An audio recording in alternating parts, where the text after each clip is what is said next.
जय हिंद दोस्तों। एक तरफ है आईपीएस यानी कि इंडियन पुलिस सर्विस के पुलिस ऑफिसर्स, दूसरी तरफ है इंडियन आर्मी के ऑफिसर्स। दोनों में क्या अंतर है, किसके पास कितना पावर है, आज की इस वीडियो में इन दोनों को कंपेयर करेंगे और हम आपको बताएंगे कि इन दोनों में डिफरेंस क्या है। आईपीएस ऑफिसर बनने के लिए यूपीएससी क्रैक करके आईपीएस के लिए अप्लाई किया जाता है और यूपीएससी क्रैक करके आईपीएस ज्वाइनिंग रैंक होता है ASP, assistant superintendent of police. एक आईपीएस ऑफिसर को राजनीतिक और पब्लिक दोनों का ही ख्याल रख के ड्यूटी करना होता है और एक आईपीएस पुलिस ऑफिसर का काम है स्टेट की इंटरनल मामलों को सुलझाना, स्टेट के अंदर क्राइम को रोकना, न्याय व्यवस्था को बनाए रखना, क्राइम को इन्वेस्टिगेट करना और क्रिमिनल को कोर्ट में पेश करना आईपीएस ऑफिसर का मेन काम है। इसके अलावा भी वीआईपी सिक्योरिटी के लिए भी एक आईपीएस ऑफिसर का इस्तेमाल किया जाता है। आईपीएस ऑफिसर का जो ड्यूटी टाइम है वो नॉर्मल पुलिस जैसा ही होता है, लेकिन आईपीएस ऑफिसर्स के छुट्टी बहुत कम होती है। फेस्टिवल सीजन्स में एक आईपीएस ऑफिसर का ड्यूटी और ज्यादा बढ़ जाता है। बात करते हैं एक आईपीएस ऑफिसर के पावर के बारे में। एक आईपीएस ऑफिसर की पावर एक स्टेट लेवल पे बहुत ज्यादा होता है। एक आईपीएस ऑफिसर अपने स्टेट में बहुत ज्यादा पावरफुल होता है। CAPF, NSG, intelligence bureau, raw, CBI, ये सभी को लीड करता है एक आईपीएस ऑफिसर। एक जिले के सुपरिटेंडेंट ऑफ पुलिस एक आईपीएस ऑफिसर ही होता है, जिनके अंडर में पूरी जिला के पुलिस काम करती है, तो जिले में उनका सम्मान और उनके पावर बहुत ज्यादा होता है। एक आईपीएस ऑफिसर के बेस रैंक यानी कि एएसपी की भी अगर गाड़ी कहीं से निकलती है तो उसके आगे 3 पुलिस वैन, उसके पीछे 3 पुलिस वैन और बीच में एएसपी की गाड़ी जाती है।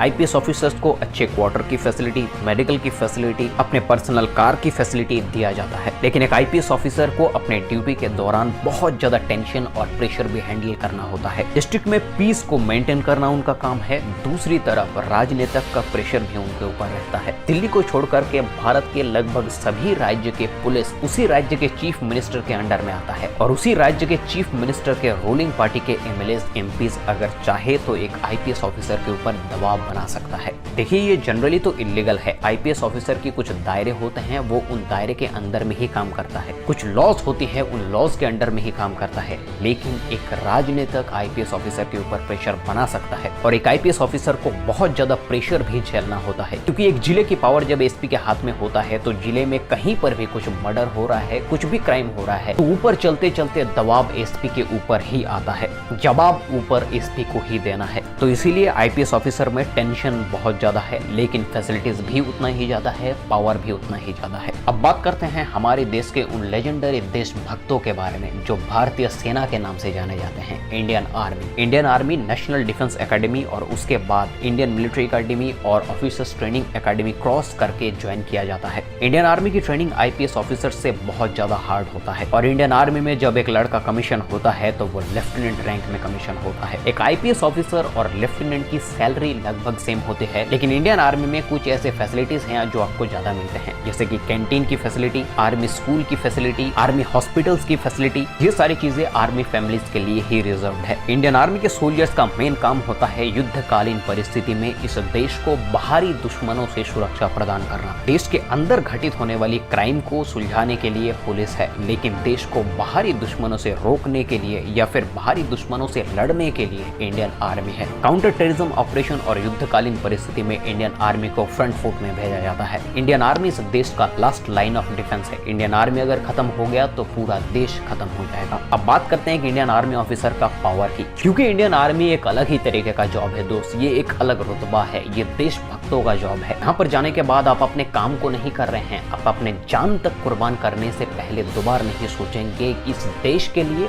हमारे लिए। इसीलिए इंडियन आर्मी का पावर भी बहुत ज्यादा होता है। इंडियन आर्मी के कोई भी सोल्जर अगर इस देश के किसी भी कोने में किसी भी मुसीबत में पड़े, अगर कोई भी उसके साथ में खड़ा ना हो, लेकिन फिर भी इंडियन आर्मी हमेशा से उसके साथ में खड़ा रहेगा। उसके रेजिमेंट के लोग उसके साथ में खड़े रहेंगे, उसके पलटन के बंदे उसके साथ में खड़े रहेंगे। वो घर में घुस कर ठोक कर आएंगे, चाहे कोई भी हो, उसे कोई फर्क नहीं पड़ता, लेकिन अपने बंदों के ऊपर कोई आंच नहीं आना चाहिए। इंडियन आर्मी हमेशा इंडियन आर्मी के सोल्जर्स के साथ में खड़े रहते हैं। इंडियन आर्मी में एक अलग ही तरीके का, अलग ही लेवल का ब्रदरहुड है। यहाँ पर कोई कसम नहीं खाई जाती है एक दूसरे के साथ में रहने की, लेकिन एक बंदा दूसरे बंदे के लिए गोली तक खाएगा, जान तक देगा। इंडियन आर्मी में चैलेंजेस भी आईपीएस ऑफिसर से बहुत ज्यादा होता है। इंडियन आर्मी में कई सारे ड्यूटीज हाई ऑल्टीट्यूड्स पर होते हैं, 17,000 18,000 फीट ऊंचाई पर। जहां पर सांस लेना मुश्किल है वहां पर भी इंडियन आर्मी तैनात है। सियाचिन ग्लेशियर, जम्मू एंड कश्मीर जैसे जगहों पर इंडियन आर्मी तैनात है। आईपीएस से ज्यादा ट्रेनिंग इसको दी जाती है, आईपीएस से ज्यादा कठिन काम ये करते हैं, कठिन परिस्थितियों में ड्यूटी करते हैं। तो अगर एक स्टेट में आर्मी ऑफिसर के पावर के बारे में बात करें तो दोस्त ये पूरा देश इंडियन आर्मी का ही है।